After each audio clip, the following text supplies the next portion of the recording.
Namaskar children. So in the continuation of chapter number 5, organizing, today I am going to tell you about the types of organization structure.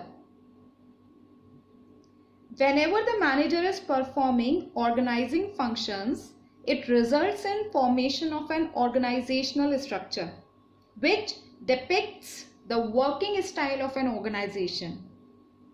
So the organizational structure can be defined as a network of job positions, responsibilities and authority at different levels of organization.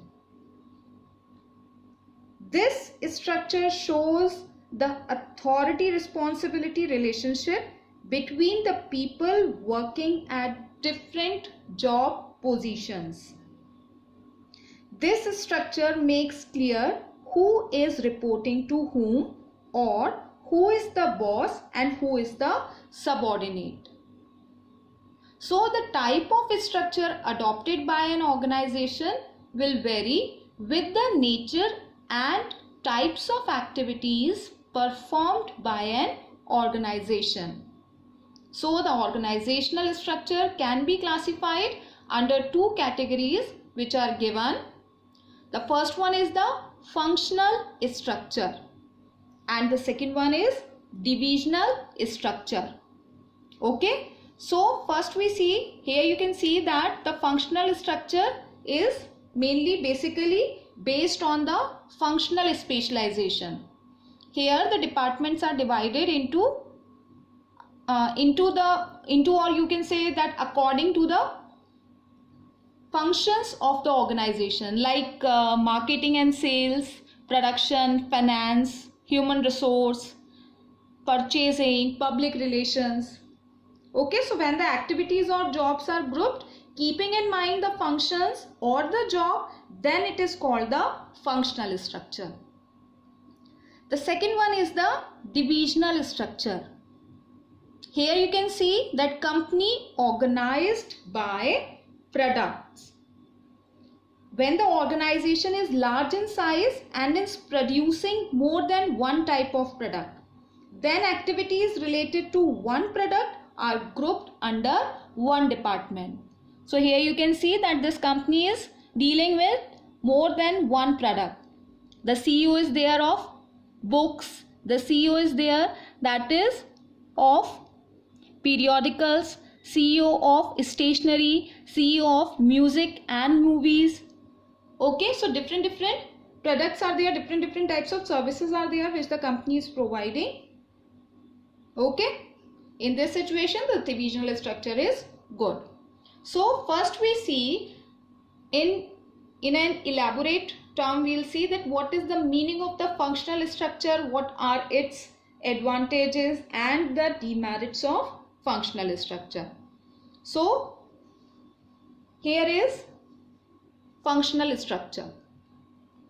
It is an organizational structure wherein jobs of similar nature are grouped into major functions and these major functions are organized as separate departments. This kind of organizational structure classifies people according to the function they perform in the organization. A person will be in a charge of each department, and in case of a manufacturing concern, we can have production, purchase, marketing, finance, etc. Okay, so here the figure is showing a company which is organized by its functions only. Okay, so functional structure basically is known as when the activities or jobs are grouped keeping in mind the functions or the job, then it is called functional structure. For an example, all the jobs related to production are grouped in production department, related to sales in sales department, related to purchase in purchase department, and so on. Within the departments, also grouping is done on the basis of specialized functions. Even territory-wise grouping is also included in functional structure, like North region, South region, etc. For example, the production department can be classified into a store department, quality control department, assembly department, and within each department and sub-department, a chain of superior and subordinates is created to work systematically. Okay. Now we see that here is the example which is given of functional structure. So in this you can see that on the top level the president, vice president and personnel and staff is there. And now these are divided into according to their functions like marketing, engineering, production and finance.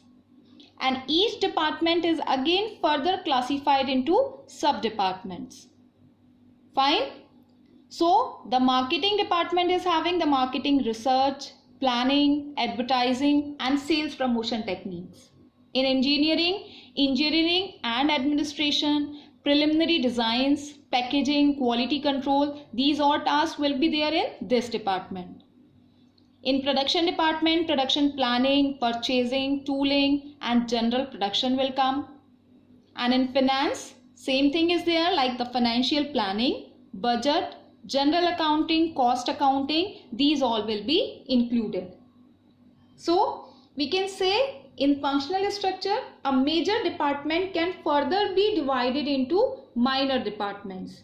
And a minor department can further be divided into sections and subsections within each section.